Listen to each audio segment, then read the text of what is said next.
we're going to talk about the evolution of earring findings.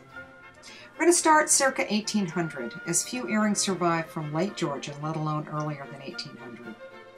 This is a beautiful earring crafted in silver over gold. The style of this earring was somewhat common during the early 1800s and can be taken apart into two pieces.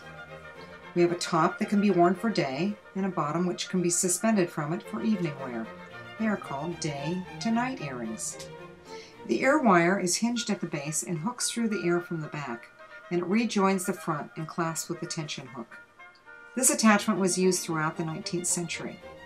Once you get them in place, they're hard to remove and secure, but I can see why they don't use them today, as they're very difficult to get in the ear. At the same time that earring finding was used, the most popular one would have been the shepherd's hook.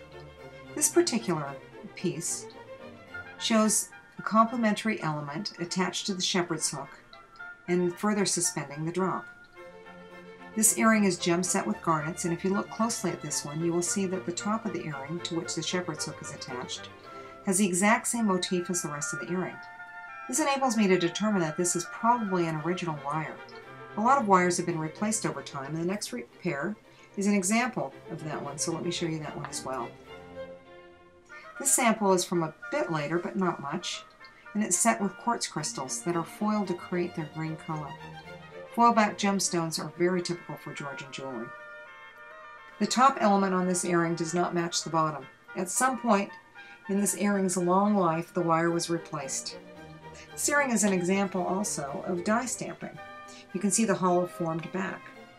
The first machine for die stamping was patented in 1769 by John Pickering and adapted for jewelry production in 1777. So you can see that this technique was used for early production work. Pin findings are a little easier to date than other findings because they took a long time to change and evolve. This is a Georgian pin, and you can see that it has a catch that is in the shape of a C.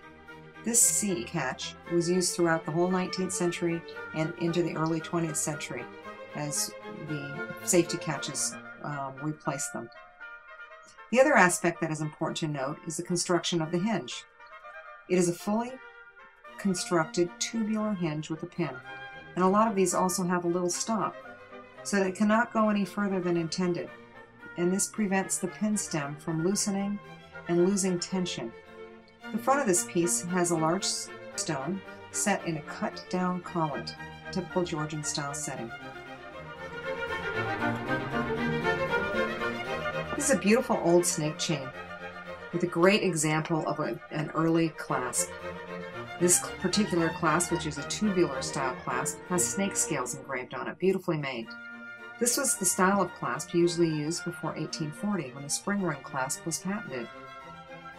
It has got a little tongue with tension on it, and it presses into a slot that is the same size and snaps into place when the tongue is fully inserted.